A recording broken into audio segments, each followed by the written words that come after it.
ఇక్కడ మోక్ష సన్యాస యోగంలో ముఖ్యమైనటువంటి క్వశ్చన్ ఏమడిగాడు? What is renunciation, what is sacrifice? Okay, renunciation అంటే ఏం చెప్పారు?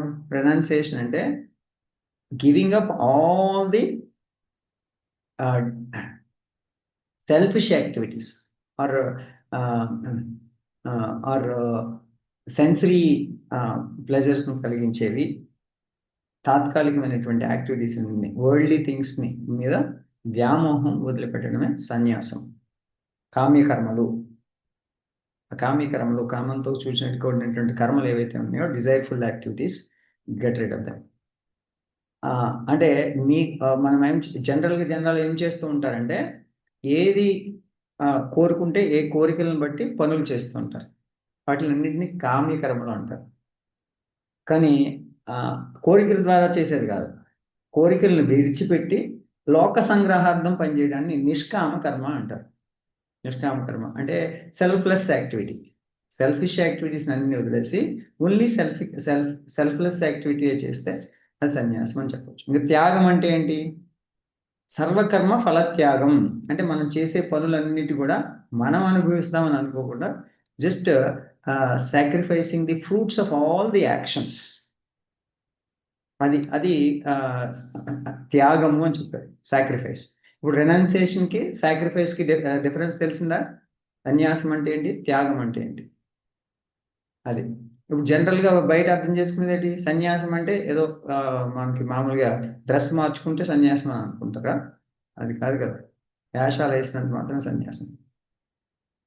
సో కాబట్టి సన్యాసము అంటే డిజైర్ఫుల్ యాక్టివిటీస్ అన్నిటినీ వదిలేసేయడం అనమాట, కామ్యకర్మలు. త్యాగము అంటే sacrificing the fruits of actions, అంటే మన కర్మ ఫలితాలన్నింటినీ కూడా సర్వకర్మ ఫలితాలని అర్పణ చేయటము, అది సాక్రిఫైస్ అని చెప్పారు. ఓకే, నెక్స్ట్ శ్లోకంలో చెప్తున్నారు, మూడో శ్లోకం. త్యాజ్యం దోష వదిత్యేకే కర్మ ప్రాహుర్మనీషిణః కర్మ ప్రాహు మనీషణ యజ్ఞదాన తపః కర్మ యజ్ఞ ధ్యాన తపకర్మ నత్యాజ్యామితి చాపరే. నత్యాజామిని పాతరే. నత్యాజ్యామితి చాపరే అంటే ఏంటంటే ఇక్కడ చాలా ముఖ్యమైనటువంటి సూత్రం, మనం రెగ్యులర్ గా చెప్పుకుంటూ ఉంటాం దీని గురించి. అంటే ఒక 3 పనులు మాత్రం అసలు ఎవరు వదలకూడదు అని చెప్పారు. ఎట్టి పరిస్థితుల్లోనూ మనం వదిలిపెట్టకూడదు. ఏమిటి? అన్నిటి యందు ఏదో దోషం ఉంది కాబట్టి మరి అన్నిటినీ త్యజించడం అని చెప్పేసి కొంతమంది అభిప్రాయపడితే, మరి యజ్ఞము, దానము, తపస్సు అనేటువంటి ఈ 3 పనులు మాత్రం వదలకూడదు, త్యజించకూడదు. ఎందుకంటే మనం జీవితం జీవిస్తున్నాం అంటే ఏదో పని చేయాలి. ఆ పని చేసి ఏమేమి పనులు ఉండాలంటే ఈ 3 పనులు ఉండాలి: యజ్ఞము, దానము, తపస్సు. ఈ 3 పనులు ఉండాలి. యజ్ఞము అంటే లోక సంగ్రహార్థం కోసం పనిచేసేది అనమాట. అంటే జస్ట్ ఈ శరీర పోషణకే కాకుండా, జస్ట్ ఓన్లీ ఫ్యామిలీ పోషణకే కాకుండా లోకానికి అంతటి కూడా ఉపయోగపడేటువంటి పని యజ్ఞము. దానము అంటే ఏంటంటే మనకి ఉన్నటువంటి జ్ఞానాన్ని కానీ ఏదైనా అవసరమైన దాన్ని మనకి దేశకాల పరిస్థితులను బట్టి దానం చేయడం. తపస్సు అంటే ఏంటి? నిరంతరం కూడా భగవంతుని కోసం తప్పిస్తూ ఉండడం. అంటే ఇప్పుడు ధ్యానం చేయడం మానకూడదు, సేవ చేయడం మానకూడదు, స్వాధ్యాయం మనం ఇలా భగవద్గీత చదువుకోవడం మానకూడదు. ఈ 3 చేయాలి. సార్, యజ్ఞానికి దానానికి డిఫరెన్స్ ఏంటి సార్? యజ్ఞము అంటే మనం చేసేటువంటి అన్నిటిని కూడా, అంటే యజ్ఞము అంటే లోకానికి పనికొచ్చే పనులన్నిటిని కూడా యజ్ఞము అంటాం. ఓకే, దానం అంటే కూడా అవే కదా సార్? దానము అంటే మీరు ఉన్న దాంట్లో కొంత అంటే అవసరాన్ని బట్టి ఎవరికైనా ఇచ్చేదాన్ని దానం అంట. అది దానము సమయ రూపంలో ఇవ్వచ్చు, అంటే అన్నదానం రూపంలో ఇవ్వచ్చు, జ్ఞానదానం చేయొచ్చు, ఇలా అనేక రకాలు. అఫ్కోర్స్ అవన్నీ కూడా యజ్ఞంలోకే వస్తాయి యాక్చువల్గా. కానీ ఇక్కడ యజ్ఞము అనేటువంటిది సెపరేట్ గా ఎందుకు ఇచ్చారంటే, యజ్ఞకర్మ పూర్తిగా సాక్రిఫైస్ అంటారు. దాన్ని చెప్పాలంటే సాక్రిఫైస్ అంటారు అనమాట మాకు ఇంగ్లీష్లో. సాక్రిఫైస్ అంటే ఇక్కడ సాక్రిఫైస్, చారిటీ, ఇంగ్లీష్లో చెప్పాలంటే words sacrifice, charity and meditation, 3 పనులు. అంటే చారిటీ అంటే ధ్యానం అని కదా అక్కడ. ఓకే, ఇక్కడ సాక్రిఫైస్ అంటే ఈ సాక్రిఫైసెస్ అంటే దాన్ని అర్పణ చేసేయడం, అర్పణ చేసేయడం దాన్ని సాక్రిఫైస్ అంటారు. అది యజ్ఞము అని. అంటే పూర్తిగా అర్పించేసేయడం, అది యజ్ఞం. అంటే యజ్ఞం అనేటువంటిది ఏంటంటే అత్యంత పెద్ద పని, అంటే చాలా గొప్ప పని అన్నమాట అక్కడ. అంటే లోకానికి పనికి వచ్చేది గొప్ప పని. దానం అంటే ఏదైనా చిన్నది అవ్వచ్చు, పెద్దది ఏదైనా అవ్వచ్చు, అట్లా. ఓకేనా, మీకు అర్థమైంది కదా? అర్థమైంది సార్. ఇక్కడ అన్ని జనరల్ గా ఏమనుకుంటారంటే కొంతమంది ఇంకా అన్ని దోషయుక్తమైన చోట అన్నిటినీ విడిచిపెట్టి కేవలం తపస్సులో ఉండిపోయి ధ్యానం చేసుకున్నామని అనుకుంటే కర్మ ఇప్పుడు కర్మలన్నీ కూడా ఏదో కారణం, కార్యములు 2 కూడా ఏదో ఒకటి దెబ్బతింటాయి కదా. మనం ఏదో పని చేస్తున్నాము, ఏదో మంచి పని కోసమే చేస్తున్నాము, కానీ మన అనుకోకుండా మన కాలు కింద పడి ఏదైనా జీవరాశి చచ్చిపోవచ్చు, లేదంటే ఇంకోటి ఏదైనా ఏదో ఒక దోషం జరగవచ్చు. మరి ఆ కారణంగా మన కార్యాలన్నింటినీ వదిలేస్తే రాదు కదా. ఇంతకుముందు యజ్ఞము అంటే ఏమనేవాళ్ళు అంటే వర్షం కురవడం కోసం హవనాలు చేయడము, యజ్ఞాలు చేయడము, వాటిని యజ్ఞము అని చెప్పేవాడు. అవి సాక్రిఫైసెస్ అనేవాడు. ఆ సాక్రిఫైసెస్ ఎందుకు ఇచ్చేవారు? ఆహుతులు ఇచ్చేవాడు. అంటే సూర్యుడికి, వరుణుడికి, వాయువు దేవుడికి, అలా అందరికి, దేవతలందరికీ ఇచ్చినట్టుగా అలా ఆహుతులు వేస్తా ఉండడం అనేటువంటి అదొక యజ్ఞకర్మ. కానీ అదొకటే యజ్ఞకర్మ అంటే దేవతలకి వాటి ఇతర ప్రకృతికి, ప్రకృతిలో ఉన్నటువంటి అన్నిటికీ చేసేదన్నమాట యజ్ఞము అన్నట్టు. ఇంకా అంటే భూత సేవ అంటే ఇవన్నిటిని దానము అని చెప్పచ్చు. అంటే ఇతరులకు ఇచ్చేటువంటి లివింగ్ బీయింగ్స్ కి ఇచ్చేటువంటి భోజనం కానీ ఇవన్నిటిని కూడా దానము అని చెప్తున్నారు. అట్లా ఇప్పుడు వృక్ష యజ్ఞం ఉందనుకోండి, వృక్షాలని రక్షించడం అదొక యజ్ఞం కింద వస్తుంది. కానీ అది యజ్ఞం ఎంత గొప్పది అది. అది అనేక విధాలుగా ఉపయోగపడుతుంది. వృక్షాలను, చెట్లు పెంచి వాటిని రక్షించడం అనేటువంటి అదొక యజ్ఞమే.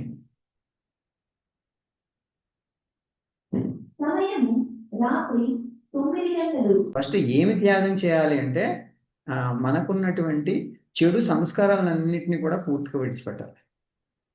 చెడు సంస్కారాలు, అలాగే మనలో ఉన్నటువంటి డిజార్డర్స్ అనుకున్నారు చూసారా, ఈ డిజార్డర్స్ అన్నింటినీ పూర్తిగా విడిచిపెట్టాలి. అందులో చెడులో మనం మాట్లాడేది అవ్వచ్చు, మనం తినేది అవ్వచ్చు, మనం ఆలోచించేది అవ్వచ్చు, ఇవన్నీ మనం చేసేది అవ్వచ్చు. In everything we have to correct. అది ఎలా తెలుస్తుంది? Only through self observation. ఆ సెల్ఫ్ అబ్జర్వేషన్ ఎలా వస్తుంది? Only introspection. ఇప్పుడు స్వాధ్యాయం చేస్తున్నాం కాబట్టి భగవంతుడు ఏది తప్పు, ఏది రైట్, ఇవన్నీ అనాలిసిస్ చెప్తున్నారు కాబట్టి then we are analysing our self. am I in a right path or not? And we are analyzing ourselves, then we are correcting ourselves. Bhagavad Gita రోజు చదవడం వల్ల ఏమవుతుంది? వీఆర్ ప్యూరిఫైయింగ్ అవర్ సెల్ఫ్ అనమాట. మనం దౌత్య క్రియ చేసినప్పుడు అప్పర్ ఇంటెస్టైన్, అప్పర్ జిఐటి ఒకటే క్లీన్ అవుతుంది. కానీ భగవద్గీత చదివినప్పుడు ఏమవుతుందంటే ఇది ఒక క్రియలాగా మొత్తం అంతా క్లీన్ అవుతుంది. మనలో ఉన్న జీవితమే క్లీన్ అయిపోతుంది అనమాట. అంత జీవితాన్ని ప్యూరిఫై చేసేదే భగవద్గీత. సో అందుకని అంత ప్యూరిఫై చేసేది మనం వదిలేదు అని ఇక్కడ. అందుకని ఇక్కడ 4వ శ్లోకం చెప్తున్నారు, నిశ్చయం శృణు మే తత్ర త్యాగే భరత సత్తమ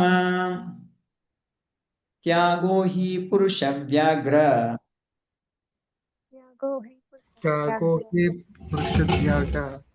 త్రివిధా సంప్రకీర్తతః.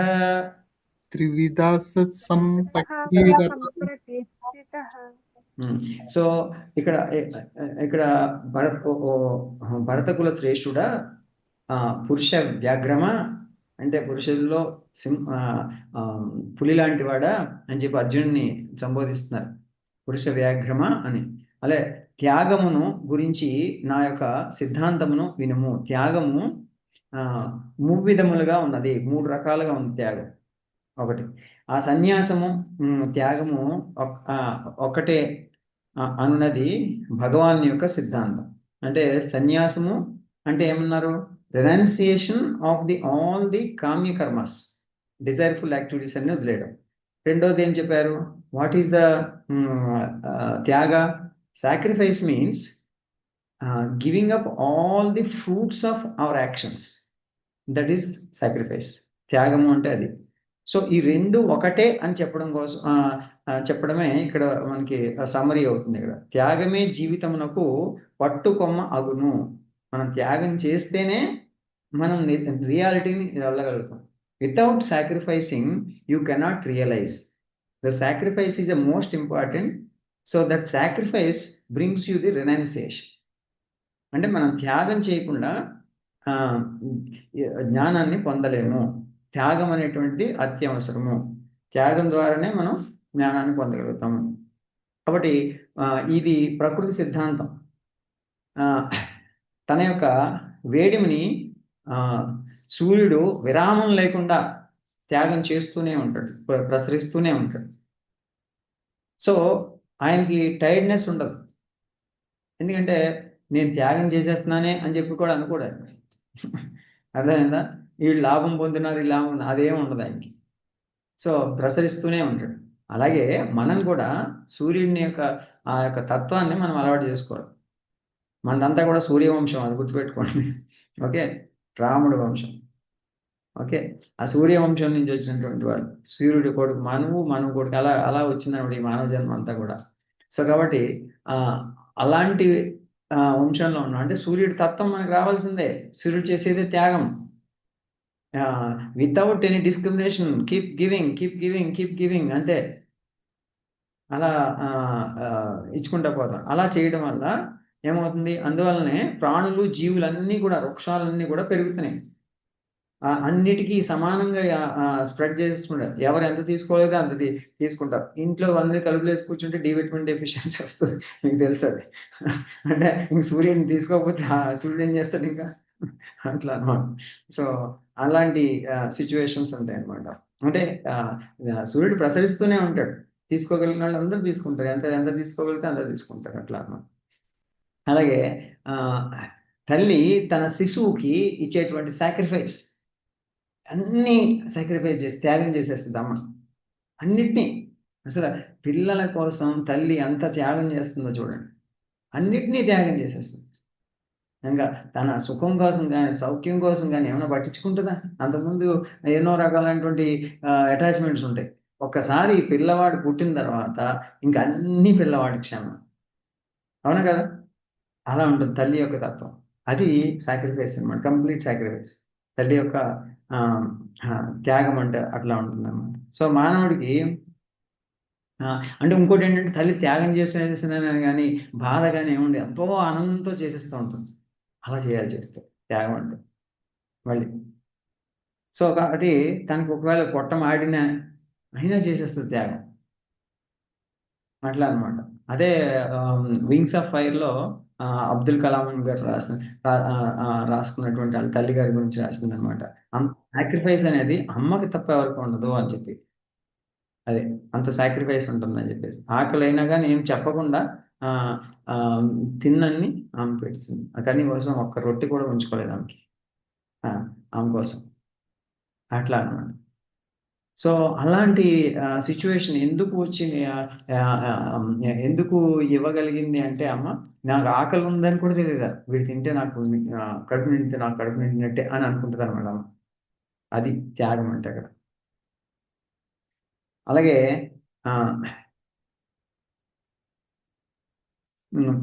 మనం ప్రతిదాన్ని కూడా ఒక్కొక్కటి త్యాగం చేసుకుంటూ పోవాలి.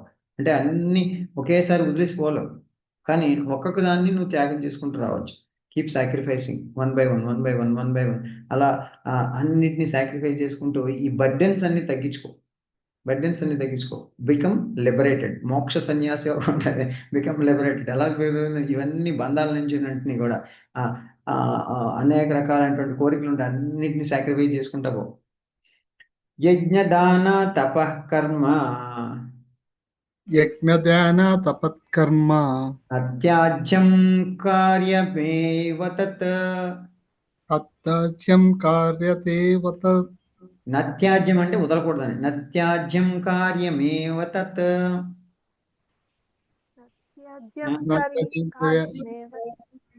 యజ్ఞో దానం తపశ్చైవ యజ్ఞోదానం తపశ్చైవ్య పావనాని మనీషిణాం. పావనాని మనీషానాం. ఆ, ఈ ఈ ఈ శ్లోకం అండర్లైన్ చేసుకుని పెట్టుకోవాలి. యజ్ఞము దానము తపస్సు మొదలగు కర్మలను విడిచిపెట్ట పెట్టదగనివి దగినవి కావు. అంటే ఈ మూడింటిని విడిచిపెట్టకూడదు అని చెప్పారు. యజ్ఞము దానము తపస్సు చేయవలసిందే అగును. యజ్ఞ దాన తపస్సులు బుద్ధిమంతులకు పవిత్రతను కలుగచేయును. ఎందుకు ఈ మూడు చేయాలి? To purify our self. ఈ మూడు చేయడం వల్ల ఏమవుతుందంటే పవిత్రత కలుగుతుంది అన్నమాట. కాబట్టి దానికి ఎగ్జాంపుల్గా ఏం చెప్పారంటే, ఒక గొంగళి పురుగు ఎలా అయితే దానికి ఒక గూడు కట్టేసుకుని దాంట్లో ఉండిపోతుంది. ఉండిపోయి కొన్ని రోజుల తర్వాత అలా ఉండిపోవడం వల్ల అది బ్యూటిఫుల్ సీతాకోకచిలుక అవుతుంది.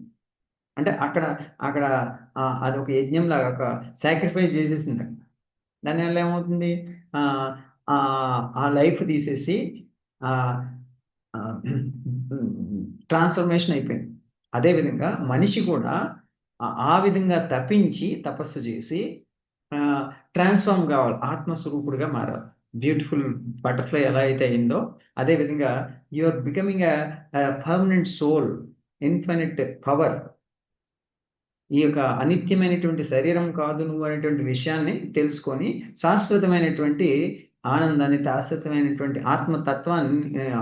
తత్వంలో నువ్వు నిలబడగలుగుతున్నావు. అది. సో కాబట్టి అందుకని చెప్పి యజ్ఞము దానము తపస్సు వదిలిపెట్టవద్దు అని చెప్పారనమాట. సో కాబట్టి ఇక్కడ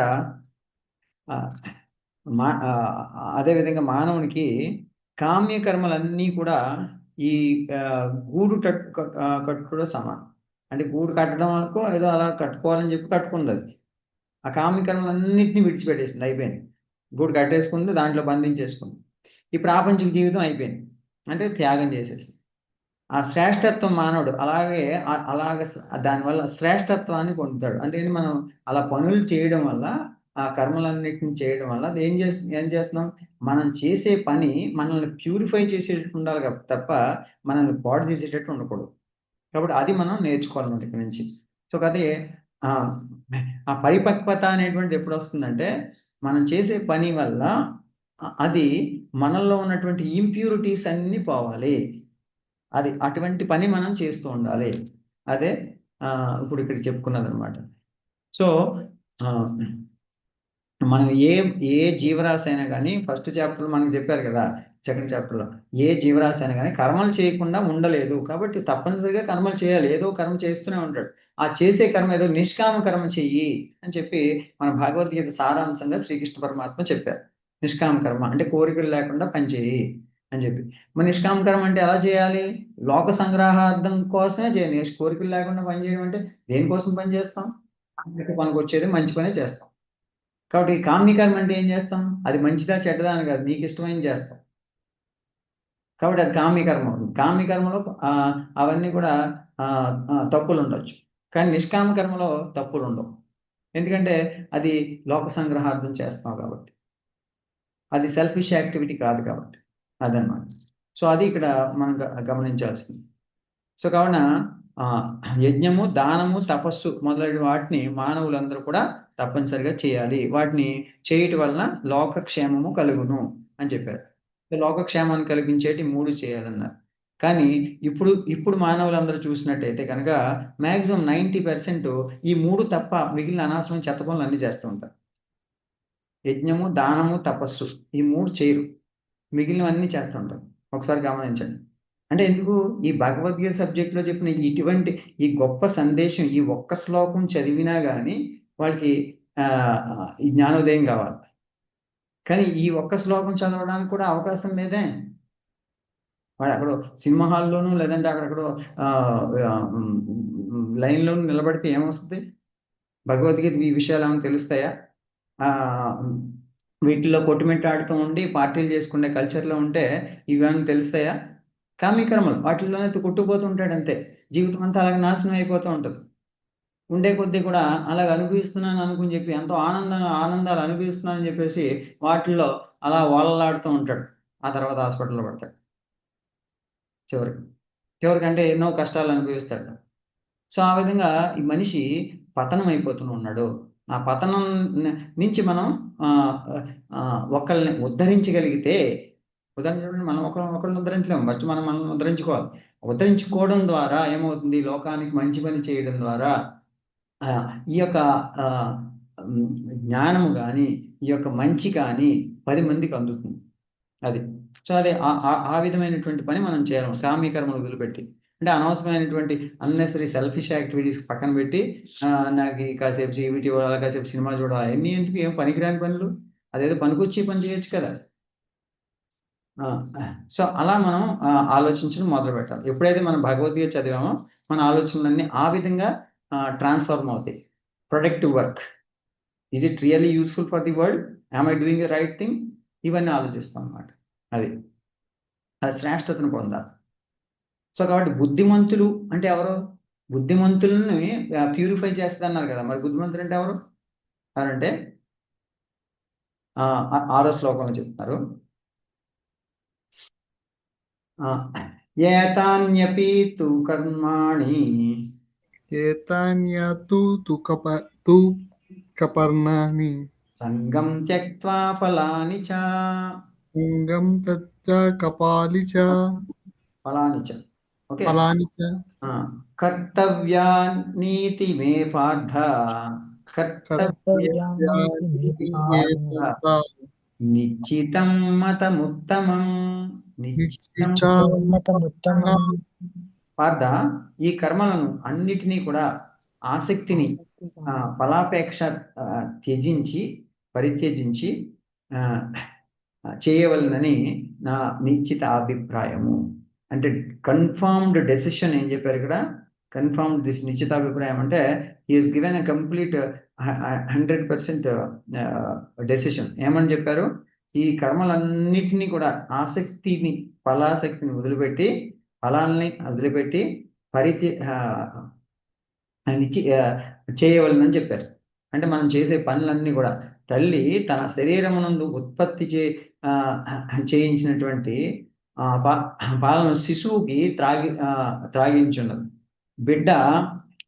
బిడ్డ కొరకై తాను పథ్యం ఉండి సరైనటువంటి ఆహారం తీసుకొని ఆహార నిద్రాదులను కూడా త్యాగం చేస్తా ఉంది. అలాగే పశువు తన ఆకలినైనా చంపుకుని ఎక్కడి నుంచో ఆవు వచ్చి దూడకు పాలిస్తుంది. అంటే అక్కడ ఎంత సాక్రిఫైస్ జరుగుతుంది అక్కడ. అలా మనం కూడా స్వార్థాన్ని విడిచిపెట్టి అలా కర్మ చేయాలి అని చెప్పి. అంటే ఇక్కడ ఎగ్జాంపుల్ ఏం చెప్తారంటే, ఒక చెట్టు అందరికీ సమానమైనటువంటి నీడ ఇస్తుంది, అందరికీ సమానంగా పండ్లు ఇస్తుంది. ఒక రాయి వేసినా కానీ మనకి పండు కిందరాలి, మనకి పళ్ళు ఇస్తుంది. ఆ విధంగా అలాగే ఒక నది పారుతూనే ఉంటుంది, కానీ అందరికీ సమానంగా నీరు ఇస్తుంది, చెట్లకి ఇస్తుంది, పక్షులకి ఇస్తుంది, అన్ని జీవరాశులకు కూడా నీరు ఇస్తూనే ఉంది. అలా నీరు అందరికీ ఇవ్వడమే దాని పని, నది పని. అలాగే చెట్టు అందరికి నీడ ఇవ్వడము, ఆక్సిజన్ ఇవ్వడము, ఈ పండ్లు ఇవ్వడము పని చేస్తూనే ఉంది. ఎవరి మీద డిస్క్రిమినేషనే లేదు.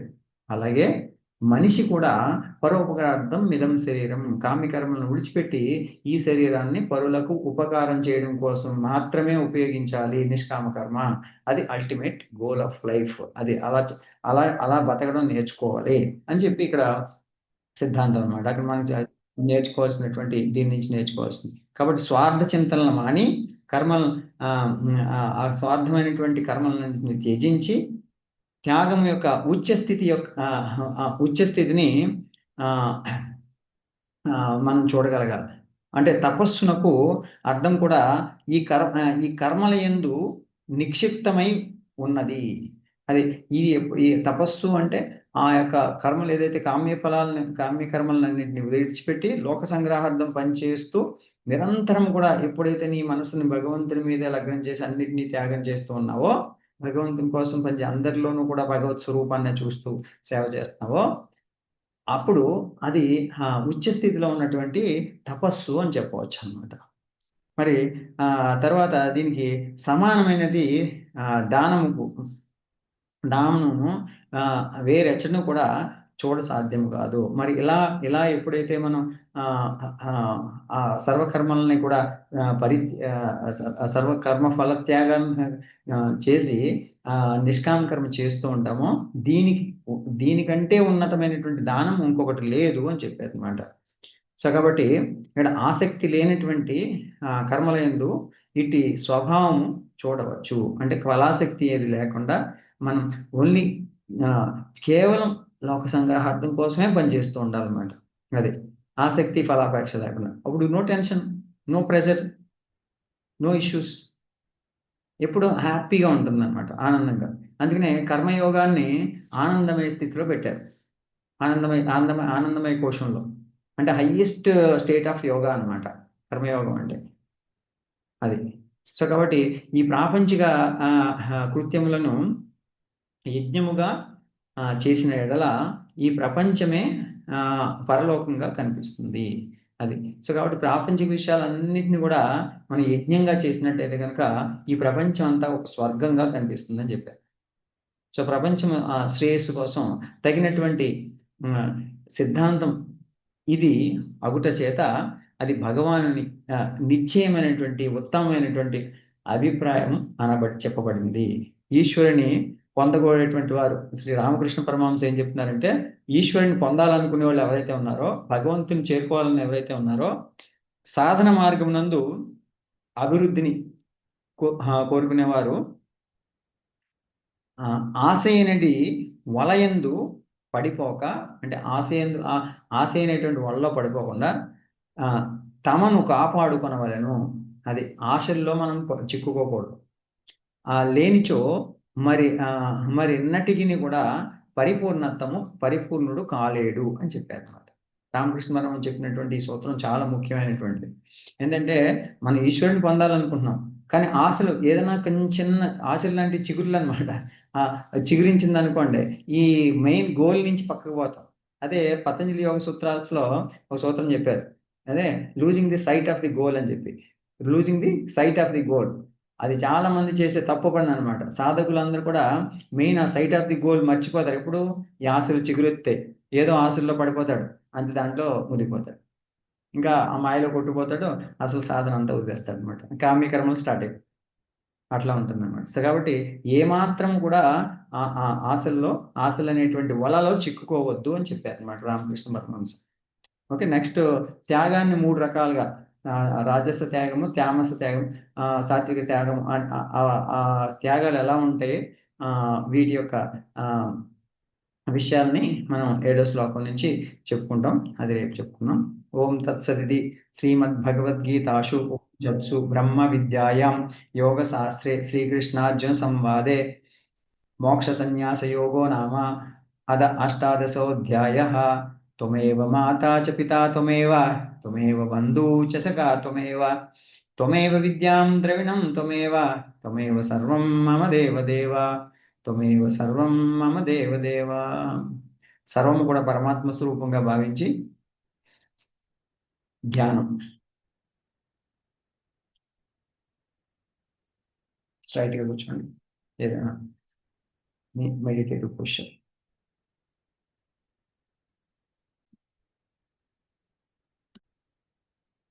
వసుదేవసుతం దేవం కంసచానూరమర్దనం దేవకీ పరమానందం కృష్ణం వందే జగద్గురుం. ఓం శాంతి శాంతి శాంతి. లోకా సమస్తా సుఖినో భవంతు, సర్వే జనా సుఖినో భవంతు. కాయేన వాచా మనసేంద్రియైర్వా బుద్ధ్యాత్మా వృత్తే స్వభావాత్ కరోమి యద్యత్ సకలం పరస్మై నారాయణాయ సమర్పయామి. ఓం తత్సత్. సర్వం శ్రీకృష్ణార్పణమస్తు. Surrender.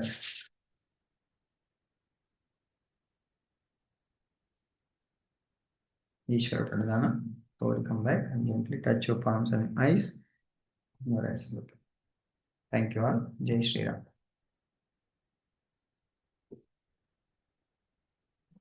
Super.